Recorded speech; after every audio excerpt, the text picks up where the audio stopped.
सल्लि अला सय्यदिना व मौलाना मुहम्मदिन मादनिल जूद वल करम सलातन व सलामन अलैका या रसूलल्लाह व अला आलिका व अस्हाबिका या हबीबल्लाह। तमाम हम्द व सना तारीफ़ व तौसीफ़ अल्लाह जल्ला मजदुहुल करीम की ज़ात व बरक़ात के लिए जो खालिक कायनात भी है और मालिक शशरहात भी। अल्लाह जल्ला व अला की हम्द व सना के बाद रसूल रहमत शफ़ी मुअज़्ज़म नबी मुहतशम हुज़ूर ख़त्मुल मरतबत सल्लल्लाहु अलैहि व आलिहि वसल्लम के हुज़ूर नाज़ में अपनी अक़ीदतों, इरादतों और मोहब्बतों का ख़िराज पेश करने के बाद वाजिबुल एहतराम ज़वील एहतशाम मुअज़्ज़ज़ व मुकर्रम सामीन आली मरतबत उलमाए किराम, अस्सलामु अलैकुम व रहमतुल्लाहि व बरकातुहू। अमायदीन शहर, अहले इल्म, मुअल्लिमीन, मुअल्लिमात, तलबा व तालिबात और अवाम का ये नुमाइंदा इज्तिमा जो दी स्मार्ट स्कूल में हस्बे साबिक अपनी शानदार रिवायात के साथ इनेकाद पज़ीर हुआ, मैं इसकी मुबारकबाद अपने मीज़बान आली मरतबत जनाब डॉक्टर अख्तर ज़िया साहिब और उनके रफ़ाक़ाए कार को पेश करता हूँ। अल्लाह इनको इसका बेहतर सिला अता करे। आज जो उन्वान गुफ्तगू के लिए मुंतखब किया गया वो बड़ा हसास भी है, बड़ा अहम भी है और मेरी और आपकी ज़रूरत भी है। हमारा सबसे बड़ा सरमाया और कीमती असासा हमारी औलाद है। उनकी अच्छी और साले तरबियत जहाँ हमारी आखिरत की बेहतरी की ज़मानत है, वहाँ हमारे बुढ़ापे का हुस्न और राहत और आराम भी है और मुआशरती इज़्ज़त का ज़रिया भी है। बहुत सारे लोग सवेर से लेकर शाम तक और शाम से लेकर सवेर तक एक ही उधेड़ बुन में वक्त गुजार देते हैं कि दौलत कैसे कमाई जाए और किस तरह माल जमा किया जाए। और ये माल किसके लिए जमा किया जा रहा है? वो औलाद बिगड़ गई, शैतान के हत्थे चढ़ गई, बुरे अखलाक का एक बदतरीन नमूना बन गई और फिर हम सोचते हैं कि जिसके लिए दिन रात एक करके कमाया, अपना चैन भी उजाड़ दिया, अपनी जवानी भी परदेश में लगा दी और ज़िंदगी के उन हसी लम्हों का लुत्फ़ कशीद करने की बजाय हम एक मज़दूर की तरह काम करते रहे, तो आज वो औलाद हमारे बुढ़ापे का सहारा नहीं बल्कि हमारे लिए रुसवाई, ज़िल्लत और नुकबत और परेशानी और दुख और सदमे का सबब और ज़रिया बन रही है। काश कि हमने अपनी औलाद को साले अखलाक और ख़ूबसूरत किरदार सिखाए होते तो उसका अमली नतीजा फिर हम अपनी आँखों से देख पाते। इस्लाम एक कामिल दीन है। उसने अपने मानने वालों को तमाम शुबहाए हयात में मुकम्मल रहनुमाई फराहम की है।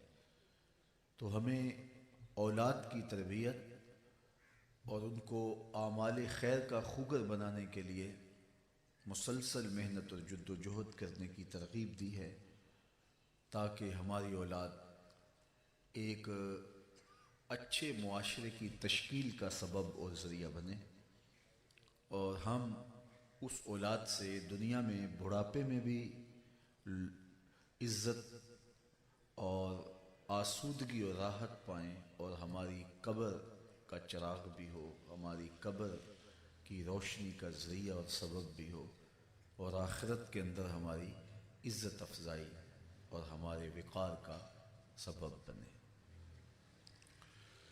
किताब रहमत ने हमें इस ज़िम्मेदारी का एहसास दिलाते हुए इरशाद किया, कू अनफुसकुम व अहलीकुम नारा वक़ूदुहा अन्नास वल हिजारा।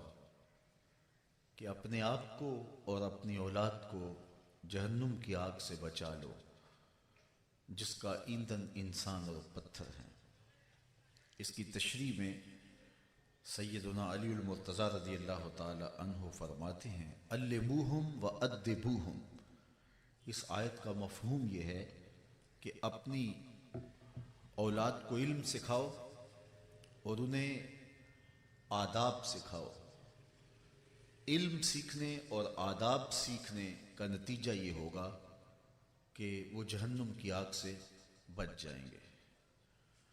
तो अपनी औलाद की अच्छी तरबियत की मुझे और आपको कोशिश करनी चाहिए। अरब का एक मशहूर शायर हुआ है अबुल असवद अद्दौली। एक दिन वो अपनी औलाद से कहने लगा कि मैंने तुम्हारे ऊपर एहसान किया है, तुम्हारे पैदा होने से पहले भी और तुम्हारे पैदा होने के बाद भी। तो औलाद ने कहा कि हमारे पैदा होने के बाद जो हमारे ऊपर आपने एहसानात किए हैं वो तो समझ में आते हैं। हमारे वालिद गिरामी हमें बतलाइए वो कौन से एहसानात हैं जो हमारे पैदा होने से कबल आपने हमारे ऊपर किए हैं। तो अबुल असवद अद्दौली कहने लगा कि मैं एक शायर हूँ और एक शायर फितरतन हुस्न पसंद होता है, और मेरी आरज़ू ये थी कि मेरी बीवी हुस्न व जमाल की मुरक्का हो और मैं किसी खूबसूरत खातून से निकाह करूं। लेकिन मैं जब रिश्ते की तलाश में निकला तो मेरा मकसद ये नहीं था कि मैं किसी खूबरू खातून से निकाह करूं। मेरा मकसद ये था कि ऐसी औरत तलाश करूं जो कल मेरे बच्चों की अच्छी मां बन सके। तो मैंने अपनी ख्वाहिश को कुर्बान करके अपने लिए खूबसूरत बीवी तलाश नहीं की, तुम्हारे लिए अच्छी मां तलाश की है। ये वो मेरा एहसान है जो तुम्हारे पैदा होने से कबल मैंने तुम्हारे सर किया है। तो औलाद की तरबियत का आगाज यहां से होता है कि इंसान अच्छी औलाद के हुसूल के लिए सालेह बीवी का इंतखाब करे। अल्लाह के महबूब अलैहिस्सलाम ने इरशाद फरमाया कि औरत से निकाह किया जाता है ले मालिहा, ले जमालिहा, ले हस्बिहा। औरत के माल की वजह से कुछ लोग निकाह करते हैं, कुछ लोग उसके हस्बो नस्ब की वजह से निकाह करते हैं, कुछ लोग उसके हुस्न की वजह से निकाह करते हैं। कामयाब कौन है? फरमाया जो उसके दीन की वजह से निकाह करता है कि औरत सालिहा है, अच्छे अखलाक की हामिला है और नेक आदात उसके अंदर पाई जाती हैं। तो ये वो इंतखाब है जो कल कला अच्छी औलाद की ज़मानत बनता है। तो निकाह करने से कबल इस बात को सोचा जाए कि मैं ऐसी खातून से निकाह करूं जो मेरे बच्चों की अच्छी मां साबित हो सके। अल्लाह ताला औलाद दे और औलाद का तलब करना, मांगना, ये नबियों की सुन्नत है। नबियों ने अल्लाह की बारगाह में झोलियां फैला फैला के दुआएं मांगी कि अल्लाह साले औलाद अता कर। अल्लाह से जब भी औलाद मांगो तो साथ ये लफ्ज जरूर कहो कि अल्लाह साले और नेक औलाद अता कर। फिर उसकी मर्जी के वो बेटा अता करे, उसकी मर्जी के वो बेटी अता करे। बेटी नसीब हो तो ये भी अल्लाह की रहमत का रूप है, और अगर बेटा मिले तो ये भी अल्लाह की करम नवाजी है। बेटी पे मुंह बसोर लेना और खुश ना होना ये जाहलियत की अलामत है। अल्लाह का इंतखाब है, वो ज़्यादा बेहतर चाहता है कि मैं अपने बंदे को क्या अता करना है। अगर बेटी अच्छी ना होती तो अल्लाह अपने प्यारे महबूब अलैहिस्सलाम को 4 साहबजादियाँ अता न करता। तो बेटी अल्लाह की रहमत का रूप है, आंगन की रौनक है, 4 दीवारी की जीनत है। हमारे उस्ताद फरमाया करते थे, दिल पे हाथ रख लो, बेटी बाप के जनाजे की रौनक है। औलाद नरीना हो या औलाद मादीना हो, बेटा हो या बेटी हो, यह अल्लाह की रहमत है। उस पर मुसर्रत का इजहार किया जाए। पैदाइश के बाद सबसे पहले गुस्ल दिया जाता है, उसके बाद उसको साफ लिबास में मलबूस किया जाता है, फिर उसके कान में आज़ान दी जाती है कि इस दुनिया पर आलमे रंगो बू में कदम रखते हुए औलाद के कान में सबसे पहली जो आवाज पड़े वो अल्लाह की बड़ाई की आवाज हो। आज की जदीद दुनिया में अहले इल्म ने ये बात बयान की है कि बच्चा बचपन में जो आवाजें सुनता है, अगरचे उसका मफहूम नहीं समझता, लेकिन उन आवाजों से वो सारी जिंदगी मानूस रहता है। तो बच्चा जब पैदा हो तो उसके कान में पहली आवाज अल्लाह की बड़ाई की और शहादतैन की और फलाह और नमाज की तरफ बुलावे की डाली जाती है, ताकि सारी जिंदगी वो इन आवाजों से मानूस रहे और खैर की राहों का मुसाफिर बने। बल्कि जिस माहौल में बच्चा पैदा हो वहां वो लोग जो उस अमल में शरीक हों, तो उनसे भी कहा जाए कि आपकी आवाजें बुलंद नहीं होनी चाहिए। हम चाहते हैं कि इस बच्चे में इस दुनिया में आते हुए सबसे पहली आवाज अल्लाह की बड़ाई की आवाज पड़नी चाहिए। दाएं कान में अजान दी जाए और बाएं कान में इकामत कही जाए, और फिर उसको तहनीक दी जाए जिसको गुट्टी कहते हैं, और वो कोई साले शख्स दे। नेक लोगों की बरक़ात यकीनन मौजूद होती हैं, और बच्चे का अच्छा सा नाम रखा जाए। अल्लाह को जो पसंद नाम है, अहब्बुल अस्मा, अल्लाह को जो महबूब तरीन नाम है वो अब्दुल्ला और अब्दुल रहमान है। बेटे का नाम अल्लाह के मुबारक अस्मा में से अब्द की इजाफत के साथ रखा जाए, या रसूल करीम सल्लल्लाहु अलैहि वसल्लम के मुबारक नाम पर अपनी औलाद का नाम रखा जाए। फरमाया सम्मू बिस्मी, मेरे नाम पे नाम रखो, अपनी औलादों के नाम मेरे नाम पे रखो। तो हुजूर के नाम पे अपनी औलाद के नाम रखे जाएं। बेटियां हो तो अज़वाजे मुतहरात के नाम पे रखी जाएं, उनके नाम रखे जाएं। सहाबियात के नाम पे उनके नाम रखे जाएं। अच्छे नाम रखने की तलकीन की गई। जिस दस्तरखान पर मोहम्मद नाम का बच्चा मौजूद हो वहां बेबरकती नहीं आती, वहां रहमतों का नज़ूल होता है, अल्लाह ताला की करम नवाजियां वहां बरसती हैं। तो साले लोगों के नाम पर, अंबिया अलैहिमुस्सलाम के नामों पर, औलिया के नामों पर, असहाब रसूल के नामों पर अपने बच्चों के नाम रखें। ये शौक़ जो अमूमन दौर मौजूद में हर वालिदैन को है कि मैं अपनी औलाद का ऐसा नाम रखूं जो पहले ना सुना गया हो ना देखा गया हो। तो ये शौक़ बाज़ बच्चों के ऐसे नाम रखवा देता है जिसका कोई माना ही नहीं होता, मुहम्मल लफ्ज़ होते हैं, बसा औक़ात सुनने को मिलते हैं और उसका कोई माना और कोई मफहूम ही नहीं होता। अगर ये शौक़ भी है कि ऐसा नाम रखा जाए जो मुनफरिद है और उमूमी तौर पे लोग नहीं रखते हैं, तो असहाब रसूल के नामों की फहरिस्त पड़ी जाए, आपको बड़े बड़े नुमायाँ नाम मिलेंगे और ऐसे नाम आपकी नज़रों से गुजरेंगे जो अमूमी तौर पे बहुत सारे लोगों की निगाहों से पोशीदा हैं, उन्होंने नहीं रखे। तो इस तरह अपनी औलाद के अच्छे नाम यूँ रखे जा सकते हैं, औलिया के नाम पे रखे जा सकते हैं। किसी अच्छे नेक और साले शख्स से अगर नाम रखवाया जाए तो वो भी बाबरकत चीज़ है। बाज़ ये होता है कि नानके जो हैं ननिहाल, वो कहते हैं कि ये नाम रखा जाए, और धधियाल कहते हैं कि ये नाम रखा जाए। तो जब तनाव बन जाए तो हक नाम रखना दधियाल का है, बाप का हक है। इसी तरह मियाँ बीवी के दरमियान इख्तलाफ हो जाए और औलाद फंस जाए कि माँ की बात माने या बाप की बात माने। माँ है उसका भी दर्जा है, बाप है तो उसका भी मर्तबा है। तो वहां हमारे उलमा ने बयान फरमाया, हुक्म की तामील में बाप मुकद्दम है, खिदमत में माँ मुकद्दम है। जब आप पांव दाबने लगे तो पहले माँ के कदम दबाएं, और हुक्म की बात है तो घर का सरबरा बाप है, माँ नहीं। इसलिए हुक्म में तरजीह बाप को देंगे। ननियाल और दधियाल में नाम रखने पर अगर तनाव बन जाए तो फिर जो दधियाल की जानिब से रखा गया नाम है वही नाम होगा। अच्छा नाम रखें और 7वें दिन तक नाम रख लेना चाहिए। 7वें दिन सुन्नत है।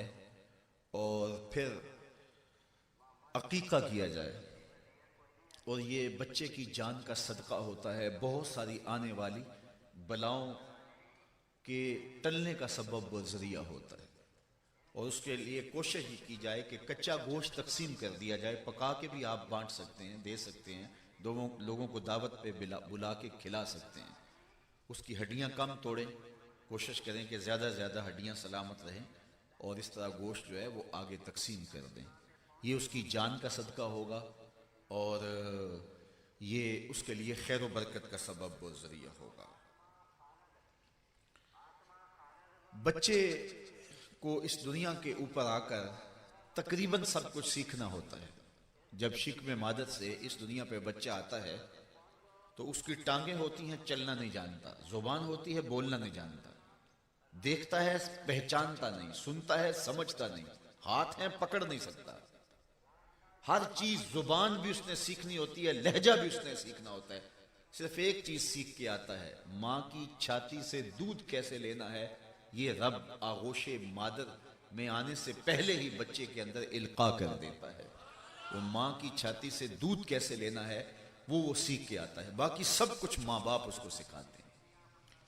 दूसरा, फितरी हिदायत है, जबिल्ली हिदायत, वो अल्लाह ताला जल्ला शानहू ने हर इंसान के सीने में रखी है। पैदा होता ही बच्चा खैर और शर की तमीज रखता है, वो फितरी हिदायत है। बल्कि वो इंसान तो इंसान रहे, वो हैवानात को भी, चौपायों को भी, परिंदों को भी अल्लाह ने वो फितरी हिदायत नसीब की है।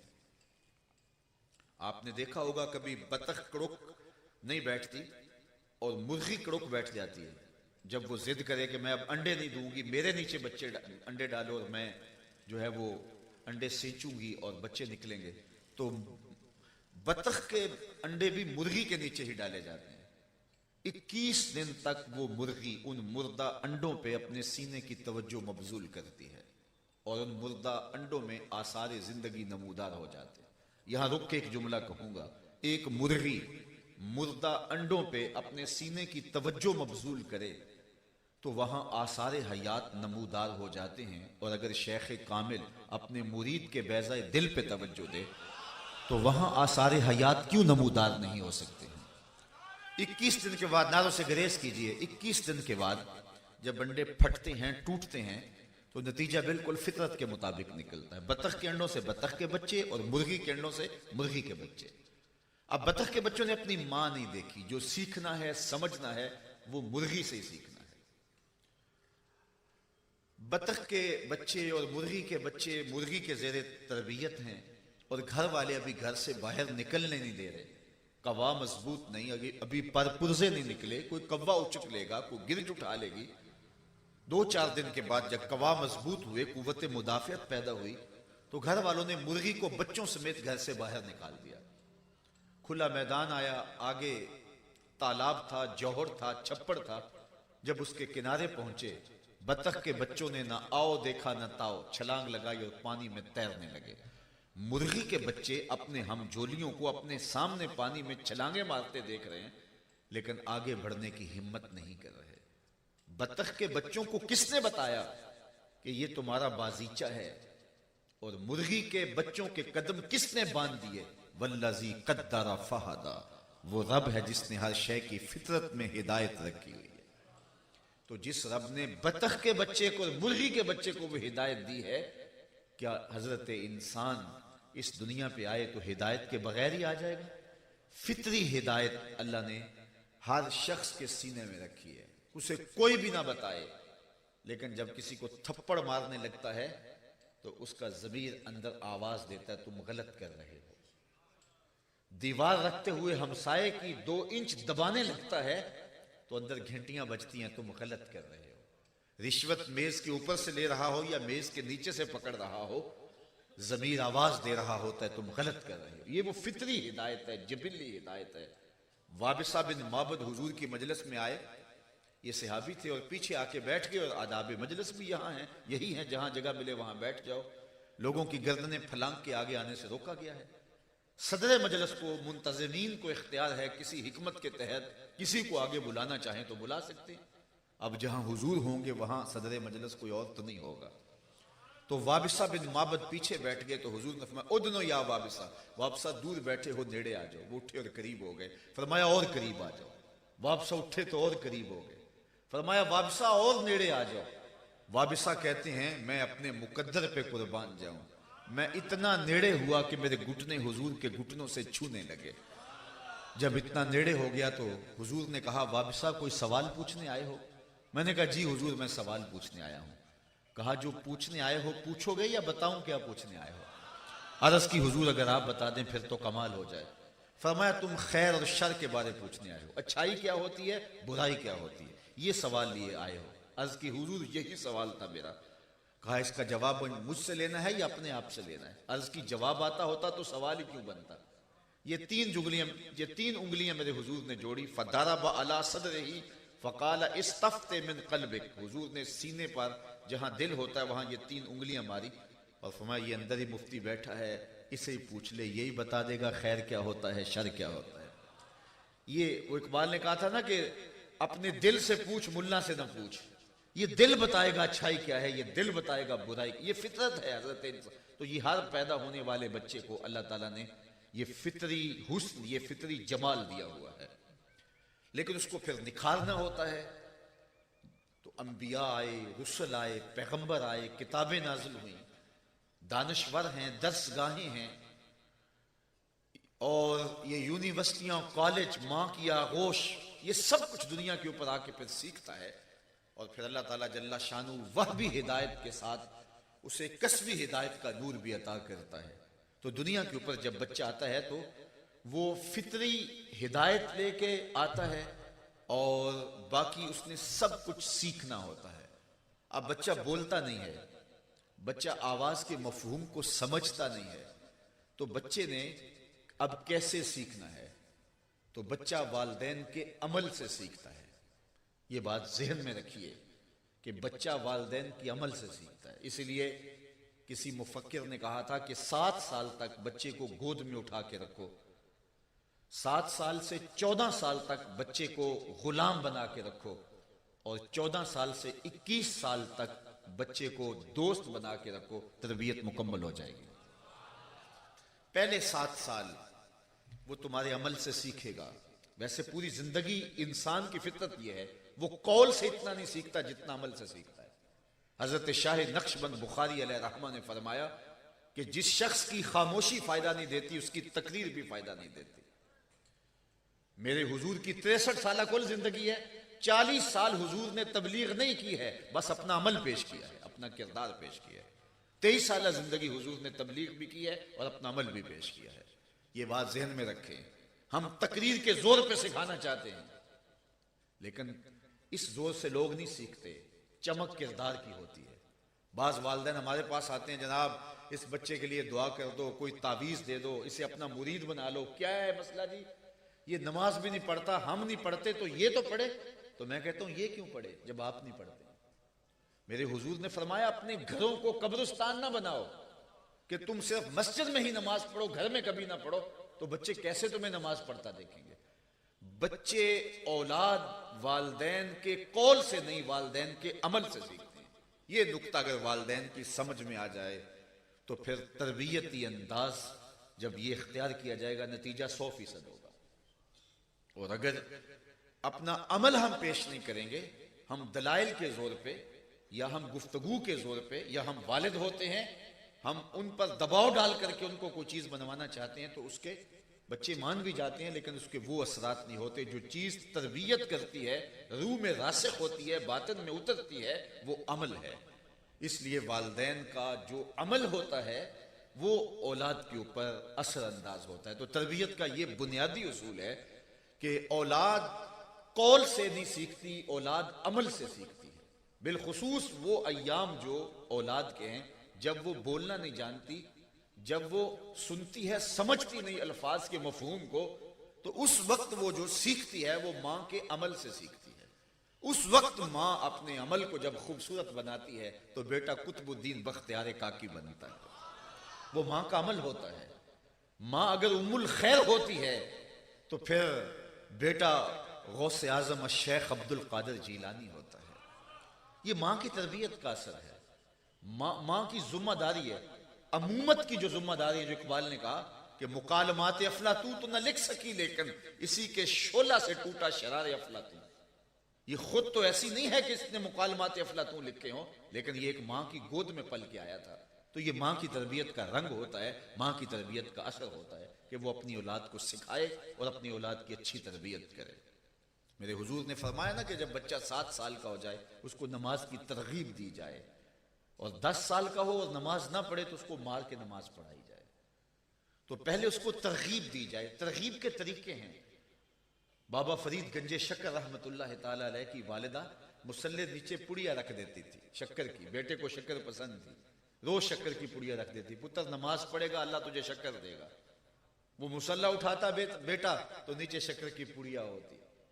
इमाम गजाली ने लिखा है कि हर अमल पहले रिया होता है, फिर आदत बनती है, फिर इबादत बनती है। और ये जदीद सोशियोलॉजी के अंदर, जदीद मुआशरत के अंदर और जदीद नफ्सियात के अंदर इस बात को कबूल किया गया है कि हर अमल पहले दिखावा होता है, फिर उसके बाद आदत बन जाती है, फिर उसके बाद वो इबादत बनती है। तो हजरत बाबा फरीद गंजे शक्कर की माँ उनके मुसल्ले के नीचे शक्कर रख देती है और वो नमाज पढ़ते हैं। रोज शक्कर मिलती है, बच्चा है, उम्र ऐसी होती है। एक दिन माँ कहीं गई थी, वापसी पे लेट हो गई। नमाज का वक्त हुआ, बच्चे ने मुसल्ला बिछाया, नमाज पढ़ी। उधर माँ बेचैन है, मालिक आज फरीद की माँ की हिकमत की लाज रख लेना। तेरे हुजूर बेटे को बुलावे का जो तरीका उसने ढूंढा था, मालिक ऐसा ना हो कि आज मुसल्ला उठाए और शक्कर की पुड़िया ना मिले तो बच्चे का भरम टूट जाए, तो उसका मेरे से एतबार उठ जाए, तेरे से एतबार उठ जाए, नमाज के तरक का माजरा हो। अल्लाह अकबर। माँ खैर दौड़ी। जब वापस पहुंची तो बेटा नमाज अदा कर चुका था। माँ कुछ सुनना चाह रही थी, बेताबी से पूछती है कि पुत्र नमाज पढ़ ली है? तो बाबा फरीद कहते हैं अम्मी हाँ नमाज तो पढ़ी है, लेकिन के बाद माँ का कलेजा, दिल धड़क रहा है कि लेकिन के बाद क्या है। क्योंकि वसवास पहले ही माँ के ऊपर हमलावर हो रहे हैं कि पहले तो पुड़िया मैं रखती थी, आज मैं नहीं हूं, मालिक मेरे बेटे का भरम ना टूटे। कहा अम्मी आज नमाज तो पढ़ी है, लेकिन कहा आज जो शक्कर मिली है उसका चस्का ही कोई और था। तो कहा पुत्र सुन ले, पहले फरीद की माँ देती थी, आज फरीद के रब ने दिया। तो आज की माँ क्या बेटे के मुसल्ले के नीचे चॉकलेट नहीं रख सकती? आज की माँ बेटे को नमाजी बनाने के लिए कोई और तदबीर नहीं कर सकती दौरे मौजूद के मुताबिक? तो ये माँ की जिम्मेदारी है। माँ अपने बेटे को गीली मिट्टी की तरह होता है बच्चा, जिस समत के अंदर ढालना चाहे माँ उसको ढाल सकती है। और ये जदीद रिसर्च है कि 8 साल तक बच्चे ने जो बनना होता है बन जाता है। चोर बनना है, डाकू बनना है, बदमाश बनना है, वली बनना है, आलिम बनना है, फकीह बनना है, जो बनना है वो 8 साल की उम्र तक बन जाता है। फिर आगे उसका प्रोसेस अमल का, उसका तरबियत का दीगर होता है, उसकी ज़हन साजी इस उम्र में हो जाती है। और ये जिम्मेदारी माँ की है कि वो अपनी औलाद को उसकी सलाहियतों के मुताबिक निखार दे। ये भी मैं अर्ज करूं कि माँ औलाद को डॉक्टर बनाने की आरजू रखती है, एक बहुत अच्छी आरजू है। माँ अपनी औलाद को इंजीनियर बनाने की आरजू रखती है, बहुत अच्छी आरजू है।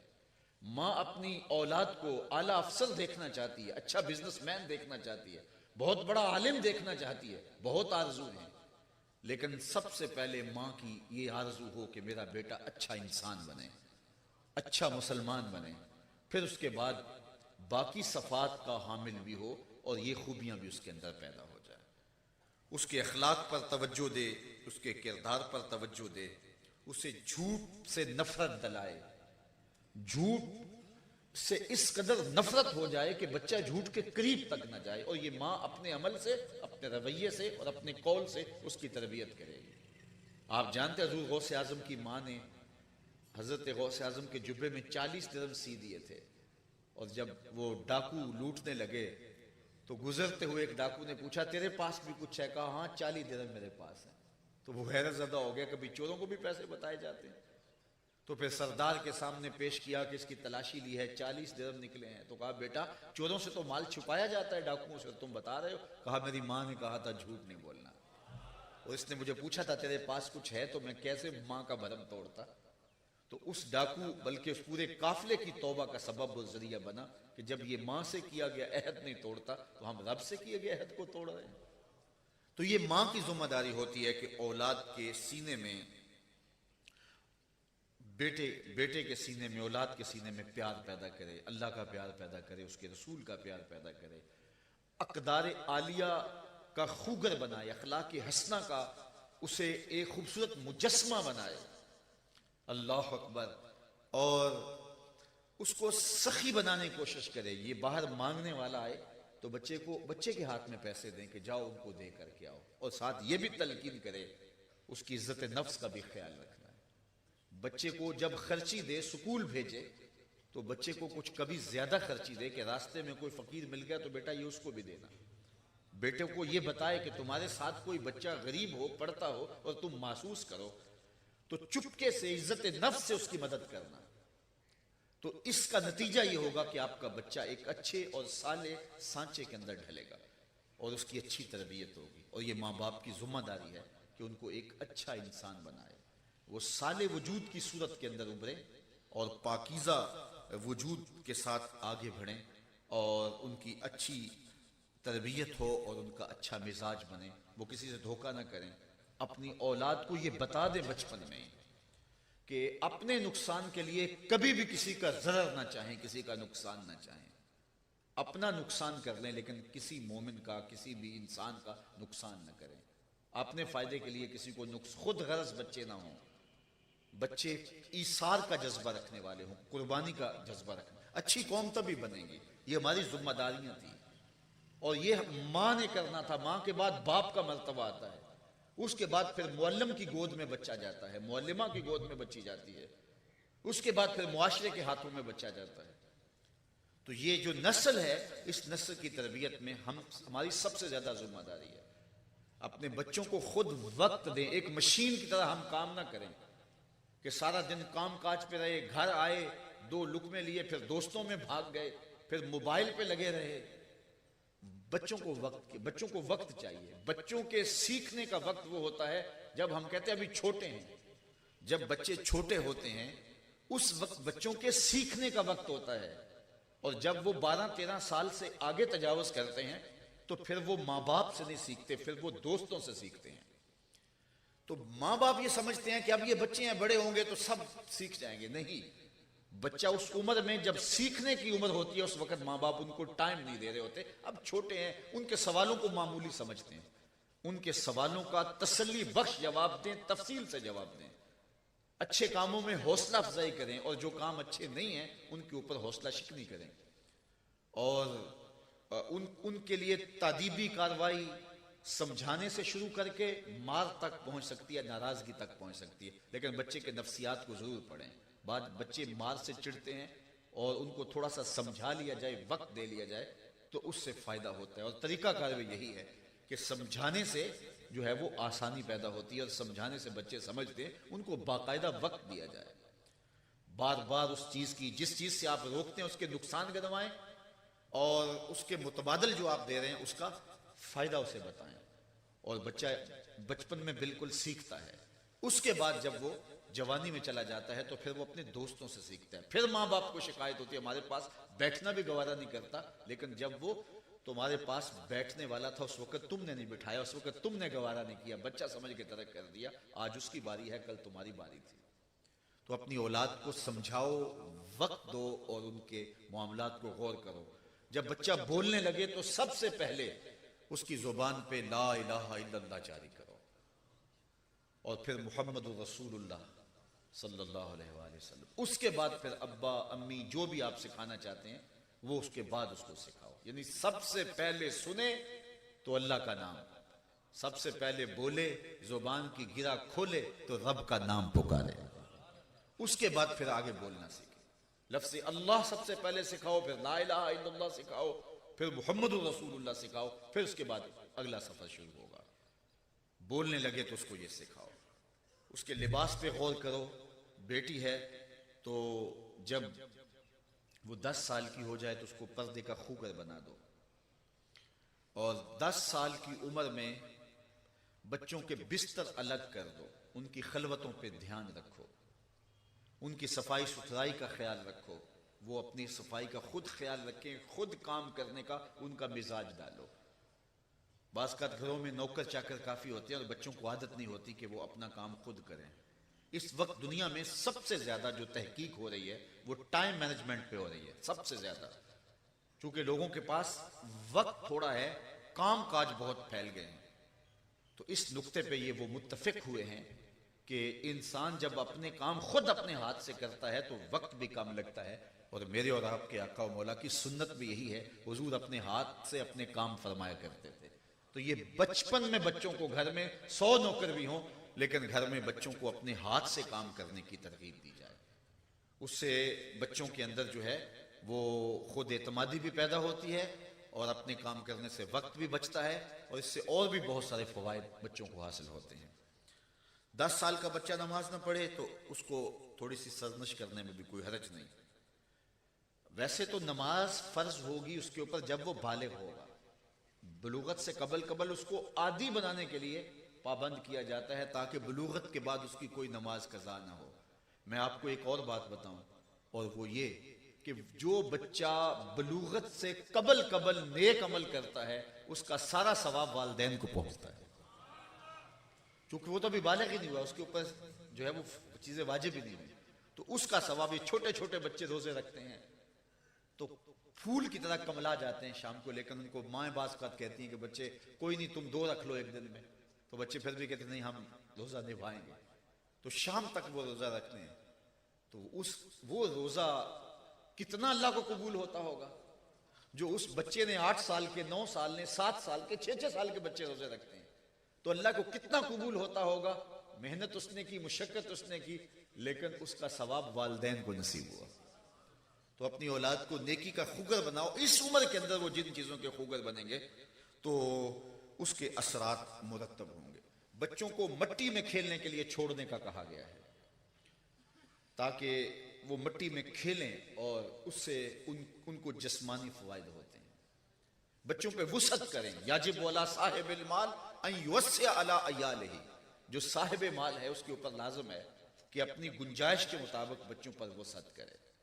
बच्चों को घुड़सवारी सिखाई जाए, तीर अंदाजी सिखाई जाए और तैराकी सिखाई जाए। ये 3 चीजें सिखाने के लिए कहा गया है। इससे बच्चे के कवा मजबूत होंगे, खुद एतमादी में इजाफा होगा। अल्लाह के महबूब ने यह भी इरशाद फरमाया, अपनी औलाद को 3 चीजें सिखाओ, और वो क्या? हुब्बा नबीयकुम, अपने नबी का प्यार सिखाओ, वह हुब्बा अहले बैते ही, और अहले बैते रसूल का प्यार सिखाओ, वह किरातल कुरान, अल्लाह अकबर, और कुरान मजीद का पढ़ना सिखाओ। ये 3 चीजें अपनी औलाद को सिखाओ। ये वालिदैन की बतौर मुस्लिम वालिद जिम्मेदारी है कि वो अपनी औलाद को ये 3 चीजें सिखा के जाएं। आप कहेंगे कि हुजूर का प्यार कैसे सिखाएं? प्यार किया जाता है, किया तो नहीं जाता, सिखाया तो नहीं जाता, वो तो हो जाता है। तो किस तरह अपनी औलाद को हुजूर का प्यार सिखाएं? तो हुजूर का प्यार औलाद के सीने में डालने के लिए अल्लामा इकबाल अलैहिर्रहमा ने एक से निकाती फार्मूला दिया है, उसको गौर से सुन लीजिए। 3 काम करेंगे तो औलाद के सीने में हुजूर के प्यार की नशत होगी। सबसे पहला काम, अपनी औलाद को कसरत के साथ हुजूर पे दरूद पढ़ना सिखाओ। उसका लाजमी नतीजा ये होगा कि उनके सीने में हुजूर का प्यार पैदा होगा। दरूद वैसे भी मख्फी सलाहियतों को उजालता है और जो मुयस्सर सलाहियतें हैं उनको मजीद जला बख्शता है। वो बच्चा जो दरूद पढ़ता है और वो बच्चा जो दरूद नहीं पढ़ता, दोनों की ज़हनी इस्तेदाद में फर्क होगा। और ये बात भी जहन में रखिएगा कि इस्मत और तकद्दस के जौहर की हिफाजत दरूद पढ़ने से होती है। अगर आप चाहते हैं कि हमारी औलादें जवानी में पहुंचने के बाद पाक दामन रहें तो उन्हें बचपन से दरूद की तस्बीह दो। उसका लाजमी नतीजा ये होगा कि वो तकद्दुस माब रहेंगी। अगर आपकी औलाद में अक्खड़पन ज्यादा है, चिड़चिड़ापन ज्यादा है, उलझना उनका मिजाज बना हुआ है, तो फिर क्या करो, उनको कसरत से दरूद पढ़ना सिखाओ। उनकी तबीयतों में लताफत पैदा हो जाए। ये दरूद की बरकत है। अल्लाह अकबर।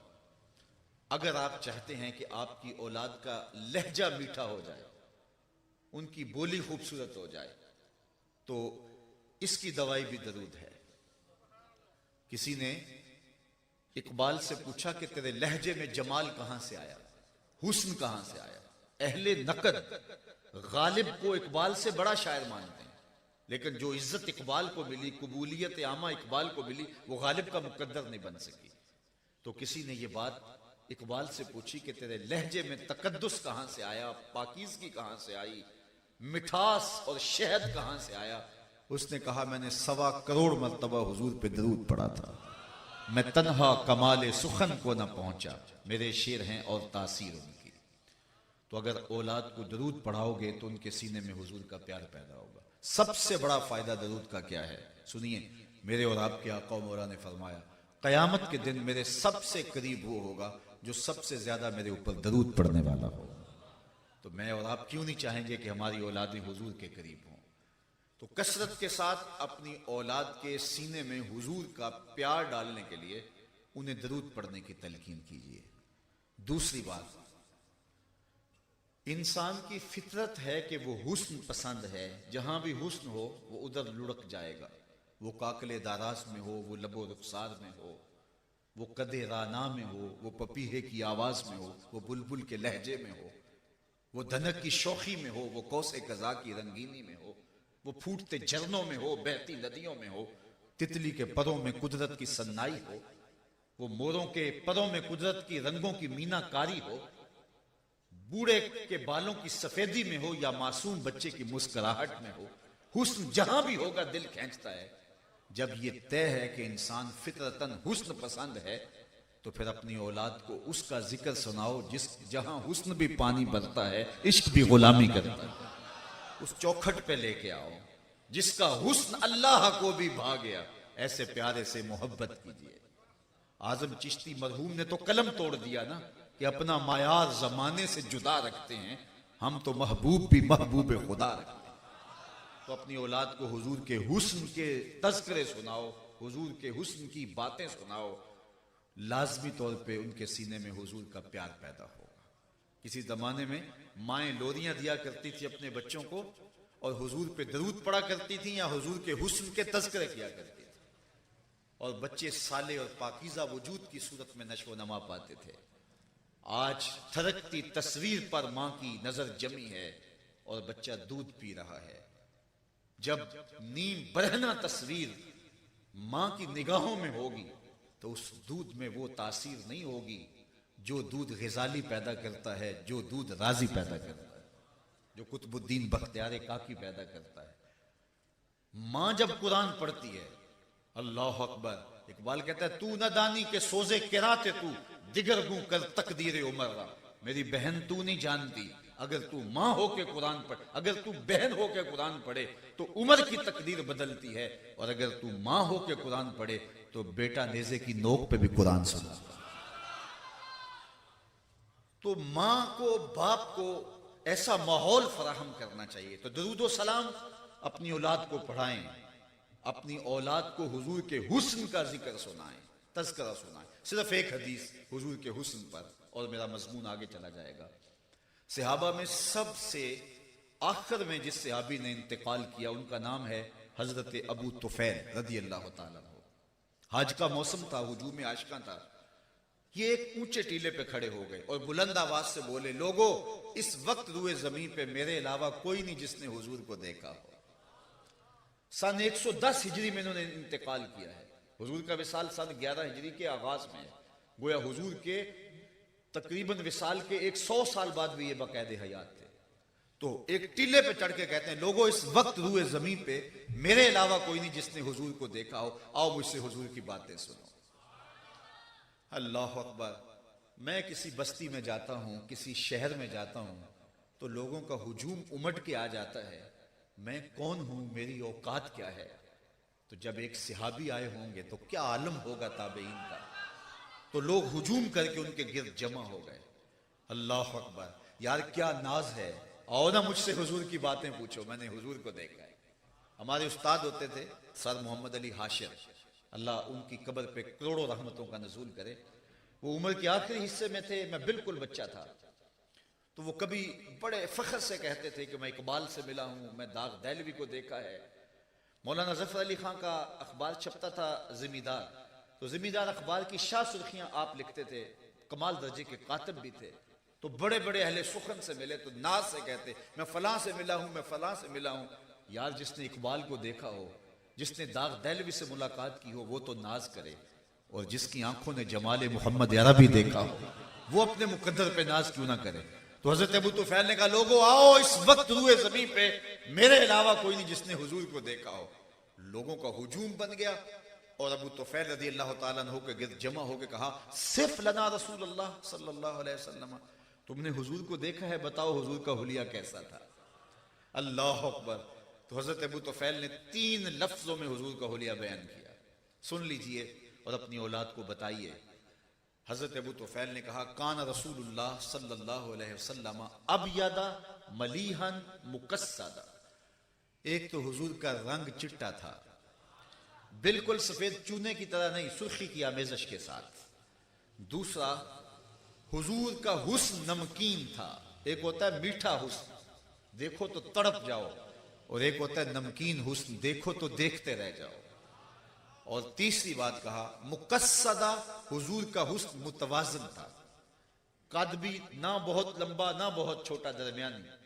कान रसूलुल्लाह सल्लल्लाहु अलैहि वसल्लम लैसा बित्तवील वला बिलकसीर, कद लंबा भी नहीं था, बहुत लंबा दड़ंगा होना ये भी जो है वो मुनासिब नहीं होता, हुस्न जायल कर देता है। और पस्त कामती भी ऐब है। हुजूर का कद दरमियाना था, दरमियाने से थोड़ा सा उठता हुआ। लेकिन आपको ये बात बताऊं कि सहाबा में लंबे लंबे सहाब भी मौजूद थे, लेकिन जब हुजूर तशरीफ लाते कद हुजूर का लंबा नहीं था, लेकिन इज़ा जामान नास गमरहुम, जब हुजूर आते छा जाते, हुजूर के कंधे सरों से ऊंचे दिखाई देते। ये अल्लाह ने अपने महबूब को शान अता की थी। अल्लाह अकबर। तो हुजूर अलैहिस्सलाम का सारा मामला मुतवाज़िन था। तो हुजूर का हुस्न अपनी औलाद को सिखाएं। ये 3 लफ्ज याद कर लें, कान रसूलुल्लाह सल्लल्लाहु अलैहि वसल्लम अबयदा मलीहन मुकस्सदा। और अगर अरबी में याद नहीं होता तो मेहर अली शाह ने तो काम ही सौखा कर दिया, मुख चंद बदर शाह शानी है, मत्थे चमक दी लाट नूरानी, काली जुल्फ मस्तानी है, मखमूर रखी हिंद मद। अल्लाह अकबर। तो अपनी औलाद को हुजूर का हुस्न बताओ, उनके सीने में हुजूर का प्यार पैदा होगा। तीसरी बात, अपनी औलाद को हुजूर की सीरत सिखाओ। सीरत, अपनी औलाद को हुजूर की सीरत सिखाओगे तो उनके सीने में हुजूर का प्यार पैदा होगा, साहिब सीरत की मोहब्बत पैदा होगी। कायनात में लोगों की बड़ी बड़ी अच्छी आदत रही हैं, लेकिन जो सीरत का हुस्न यहां नजर आता है आपको कहीं नजर नहीं आएगा। अल्लाह अकबर। मेरे हुजूर की सूरत जैसी सूरत किसी की नहीं, मेरे हुजूर की सीरत जैसी सीरत किसी की नहीं। जिस पहलू में भी देखो बेमिसाल नजर आते हैं, बेमिसल नजर आते हैं। और मैं अपने दोस्तों को कहा करता हूं कि आप हफ्ते में एक दिन तो जरूर रखें, रोजाना एक खाना अगर हो जाए बच्चों के साथ तो बहुत अच्छा, नहीं तो हफ्ते के दिन एक तफसीली वक्त जरूर बच्चों के साथ रख लें। खाने से कबल आप कुछ लम्हों के लिए दरूद शरीफ पढ़ें, फिर हुजूर के हुस्न में से किसी एक उज़व का हुस्न बयान कर दें। शमाइल पर मुश्तमिल किताबें मार्केट में दस्तयाब हैं। फिर हुजूर की सीरत का एक वाकया सुना दें, बिल्कुल छोटे बच्चे से लेकर के बड़े बच्चे तक पास अपने बिठाएं। आप हफ्तों अशरों के अंदर देखेंगे औलाद की आदत के अंदर हुस्न पैदा होना शुरू हो जाएगा और हुजूर की मोहब्बत पैदा होना शुरू हो जाएगी। तो ये जिम्मेदारी है माँ बाप की कि औलाद के सीने में हुजूर का प्यार पैदा करने की कोशिश करें। दूसरी बात मेरे हुजूर ने फरमाई कि अपनी औलाद को अहले बैत रसूल का प्यार सिखाओ। अल्लाह के महबूब ने फरमाया अल्लाह से प्यार करो, वो तुम्हें रिस्क देता है, तरह तरह की गजाएं देता है। मुझसे प्यार करो कि मैं उसका महबूब हूं। अल्लाह अकबर। और मेरी अहले बैत से प्यार मेरी वजह से करो। तो अहले बैत के फ़ज़ाइल मनाक़िब अगर औलाद के सामने रखे जाएं तो उनके सीने में हुजूर का प्यार पैदा होगा। और तीसरी बात, क़िराअतुल कुरान, कुरान मजीद की तिलावत अपनी औलाद को सिखाओ। एहतमाम के साथ उनको कुरान मजीद अच्छा पढ़ने का आदी बनाओ। खूबसूरत कुरान मजीद पढ़ने का मिजाज उनके अंदर पैदा हो। बहसियत मुस्लिम कौम हम आगे बढ़ेंगे अगर कुरान से जुड़ेंगे। मुझे खुशी हुई, मुझे दोस्तों ने बताया कि तुर्की के अंदर इस वक्त इस पर बहुत ज़्यादा तवज्जो दी जा रही है कि नई नस्ल को कुरान खानी और कुरान की तिलावत के मिजाज में डाला जा रहा है। काश कि हमें भी कोई ऐसे साले हुक्मरान नसीब हों जिनकी तरजीहात जो है वो अल्लाह और उसके दिए हुए दीन के, उस अल्लाह के लाए हुए दिए हुए दीन को गालिब करना हो।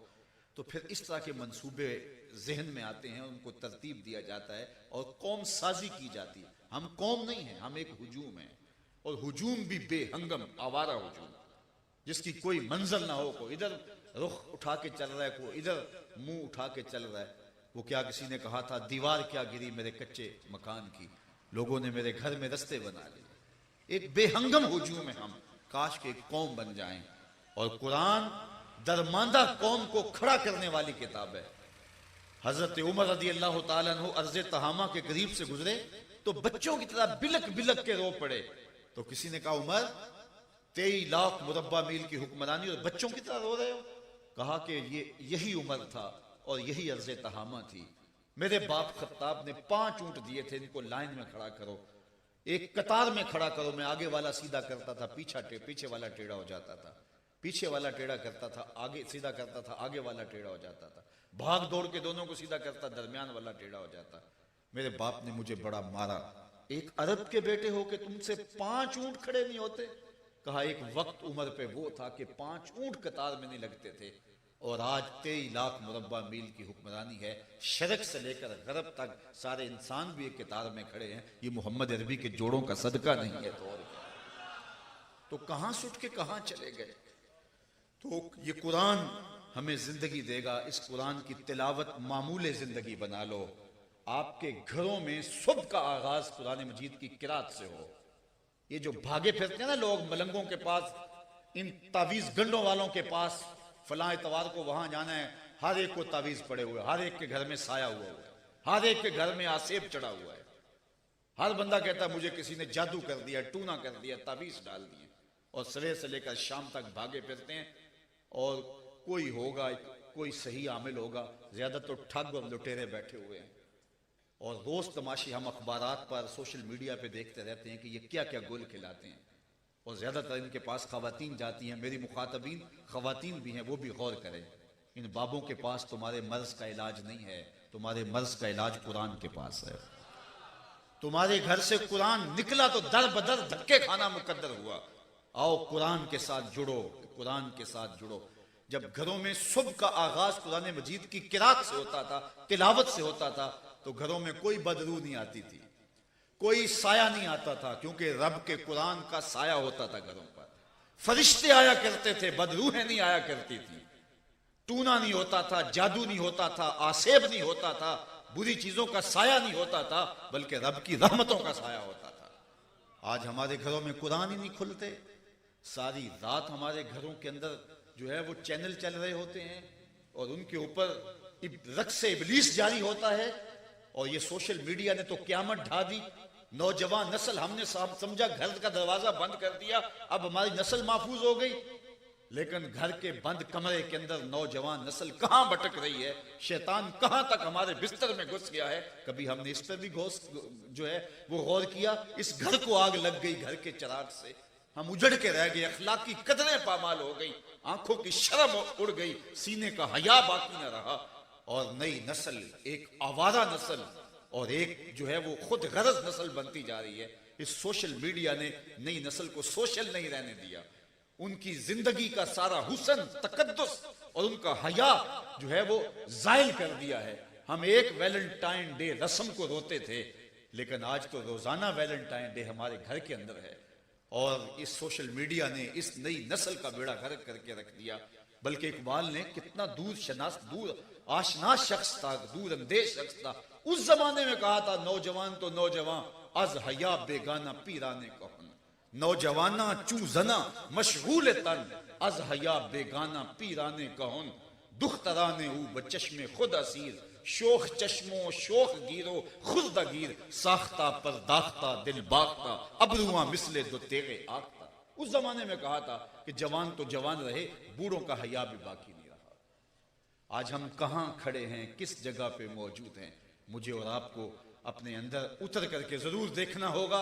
हमारे घरों से कुरान निकल गया, पहले कुरान सिर्फ किताब तिलावत रह गई थी, अब किताब तिलावत भी नहीं रह गई, किताब ज़ियारत रह गई है, सिर्फ ताक पे रखा हुआ है। जब बूढ़े की रूह अटक गई, इकबाल कहता है बबंदे सूफियो मुल्ला असीरी हयात अज हिकमत कुरान नगीरी बायातश तोरा कारे जुजी नेज आज यासी ने ऊ आसां बमेरी। तू जाहिल सूफी और काहल मुल्ला के ऐसे फंदे में फंसा कि तूने कुरान से जिंदगी तलाश नहीं की। कुरान की आयतों से तुझे सिर्फ इतना सरोकार है, जब तेरे बूढ़े की रूह अटक गई तो सूरह यासीन लेके बैठ गया कि मैं इसकी तिलावत करूं और इसकी रूह जल्दी परवाज कर जाए। इकबाल कहता है शायद इससे तो फायदा हुआ, जरूर फायदा हुआ, लेकिन मुझे अफसोस ये है कि इस कुरान से भी तूने मरना ही सीखा, काश इस कुरान से जीना सीख लिया होता। ये हयात बख्श किताब है, जिंदगी आफरी किताब है, इससे भी तूने मरने की राह तलाश की, जीने का रास्ता भी ढूंढा होता। किताब जिंदा कुरान हकीम हिकमत उला यजालस्तो कदीम, ये जिंदा किताब है, आज भी उतने ही फैज बांट रही है जितने पहले बांट रही थी। बल्कि इकबाल ने एक जगह तो कितने पुरजोश अंदाज में कहा, फाश मी गोएम आंख दर दिल मुजमरस्त किताबें नेज चीजें दी गिरत। इकबाल कहता है मैं खुल के ना कह दूं जो मेरे सीने में पोशीदा है, ये किताब नहीं, ये कोई और ही शय है, ये जिंदगियां बदल देती है। लेकिन हमारे घरों से कुरान निकल गया, बाबे आ गए, हमारे घरों से कुरान निकल गया, सोशल मीडिया आ गया, हमारे घरों से कुरान निकल गया और 36 रंगों के चैनल आ गए। एक बंदा कहता है मैं ये खबर देखी। मियां तूने कब देखी? कहा रात मुझे नींद नहीं आ रही थी, मैंने चैनल खोला, ये खबर चल रही थी, ब्रेकिंग न्यूज चल रही थी। मैंने कहा रात नींद नहीं आ रही थी, काश तूने उठ के कुरान खोल लिया होता। फरमाया रातों की तन्हाइयों में उठ के कुरान पढ़ो और कुरान पढ़ते हुए रोया करो। फैलम तबकू फतबाकू, अगर रोना ना आए तो रोने की कोशिश किया करो। हजरत दाता गंज बख्श अली हजवेरी कश्फुल माजूब में लिखते हैं, किसी मुरीद ने आपसे पूछा हजरत अगर रोने की कोशिश करें फिर भी रोना ना आए, फरमाया फिर मुकद्दर पे रोया करो। इतने बदबख्त हो गए हो कि रोना चाहते हो, आंखें फिर भी आंसुओं का खिराज नहीं देती, दिल सख्त हो जाएंगे, दिल संग से भी ज्यादा, पत्थर से भी ज्यादा सख्त हो जाएंगे जब कुरान से दूरी होगी। अपनी औलाद को कुरान मजीद की तरफ लेके आओ, आदी बनाओ, खूगर बनाओ, फिर देखना जिंदगी किस चैन की जिंदगी है। ये मुआशरा जहन्नम बना हुआ है, हम एक दूसरे को नोच रहे हैं। शरीका बरादरी जो कि रहमत का सबब था, राहत का जरिया था, वो एक अजीब रंग बन गया। भाई भाई का गला काट रहा है, बहन भाई उलझ रहे हैं, खानदान उलझ रहे हैं, हमसाया हमसाये से लड़ रहे, रिश्तेदारियां एक शर का सबब बनी हुई हैं और मियां कुरान से दूर हो गए हैं, इसलिए सब कुछ हुआ है। घर की आग बुझी तो कुछ सामान बचा था जलने से, सो वो भी उनके हाथ लगा जो आग बुझाने आए थे। ये आग कैसे बुझेगी? ये खुद गर्जी की आग, ये नफरतों के अलाव कैसे बुझेंगे? कुरान से बुझेंगे। कहा अपनी औलाद को कुरान पढ़ने का खूगर बनाओ।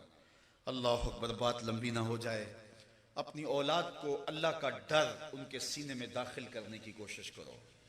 और मैं आपको एक और बात करूं, इकबाल कहता है कि मेरे सीने में ये जो हुजूर का प्यार पैदा हुआ है और ये जो मोहब्बतें पैदा हुई हैं और मेरी जो तरबियत आप देख रहे हैं, ये मेरे बाप का कमाल है।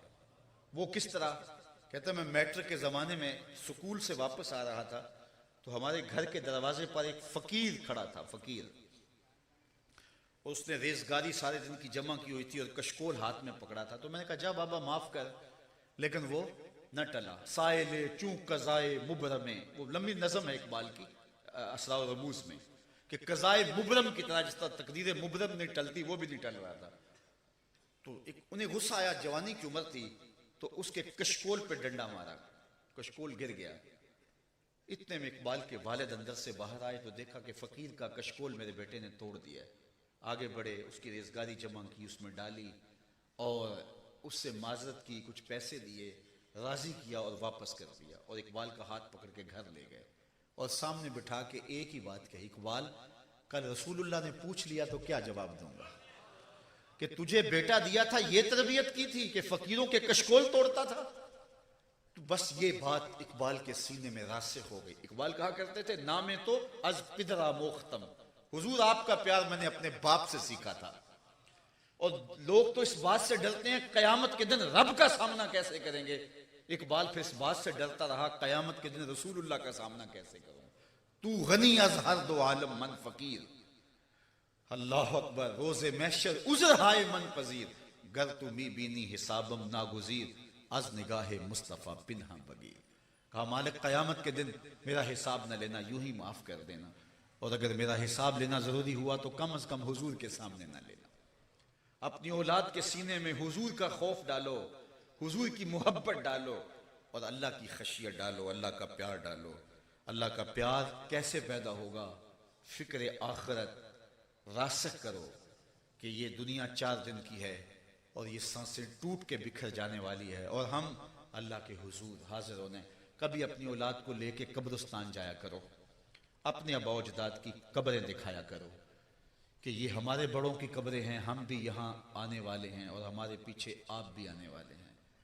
मगरिब की नमाज के बाद अगर एक दिन मुकर्रर कर लें हफ्ते में कि अपनी औलादों को लेके कब्रिस्तान में जाएं, इससे अल्लाह की खशियत पैदा होगी। कुरान मजीद की तिलावत से अल्लाह की खशियत पैदा होगी। कसरत से मौत का जिक्र करने से खशियत इलाही पैदा होगी। ये उठते हुए जनाजे, ये फैली हुई कब्रें, ये डूबता हुआ सूरज, ये सब कुछ हमें अल्लाह के करीब करने वाली चीज़ें हैं। लेकिन जब जवानी होती है, सेहत होती है, उस वक्त हम भूल जाते हैं। याद उस वक्त आता जब हाथ में कुछ नहीं होता। वो एक फ़कीर था, वो बाजार में खड़ा रो रहा था। किसी ने गुजरते हुए रोक के कहा, बाबा क्या माजरा है, किसी ने मारा है, तंग किया है, क्यों रो रहे हो? उसने कहा कोई ऐसा वाक़या नहीं हुआ, बस इन लोगों के रवैये ने तड़पा दिए। कहा क्या हुआ? कहा गुजर रहा था, दुनिया में खोए हुए लोगों को देखा, दिल में तरस जागा, तो मेरा ख्याल हुआ इन बंदों की और रब की सुलह करवा दूं।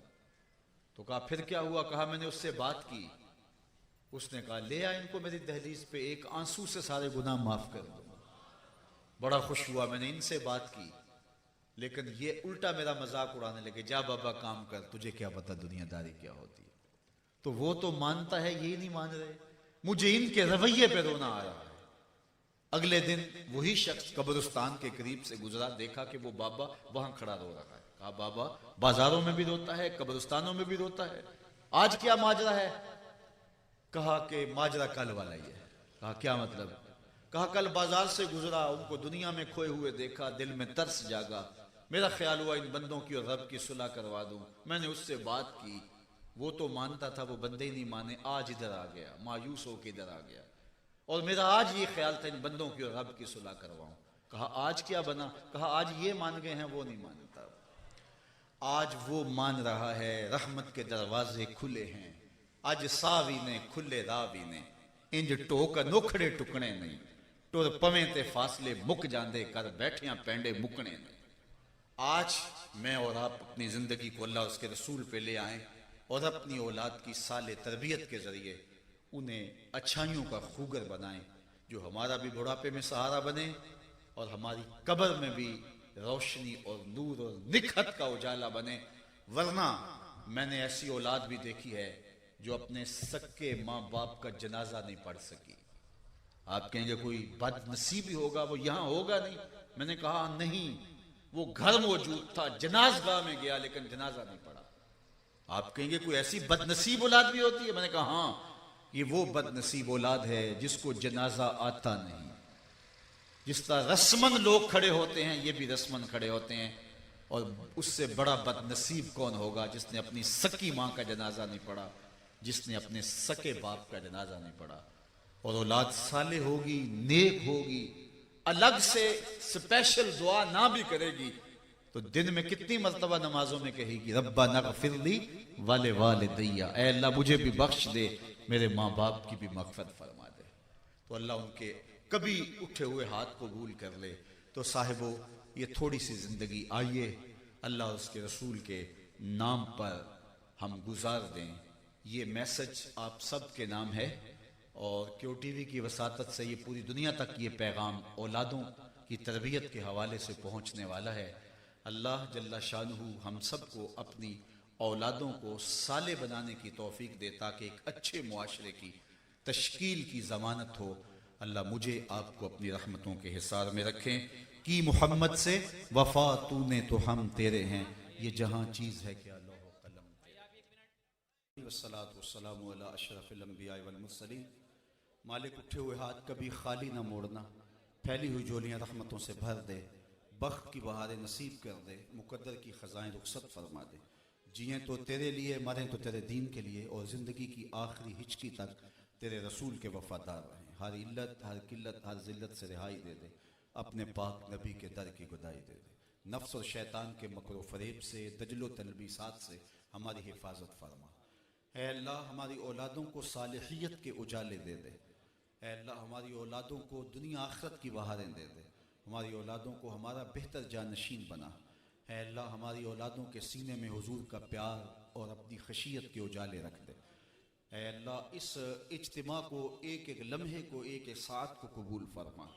जितने लोग आए हैं घरों में वापस पहुँचने से कबल इस इज्तिमा की बरकतें ऐ अल्लाह सबके घरों तक पहुँचा दे। बिलखुसूस बानियाने मजलिस से हाजा को इसकी बेपनाह बरकतें अता कर, इनके वालिदैन को अपनी जनाब से कामिल आजल, बिलखुसूस वालिदा को सेहत अता फरमा, और इस इदारे को उरूज, तरक्की और बांकपन नसीब फरमा। और ये ऐसे साले बामकसद प्रोग्राम करते रहें जिससे खैर और बरकत की कोंपलें फूटती रहें, और एक साले मुआशरत की तश्कील के लिए इनका रोशन किरदार सामने आता रहे। ऐ अल्लाह तू हर लम्हे हर साथ इनकी मदद फरमा।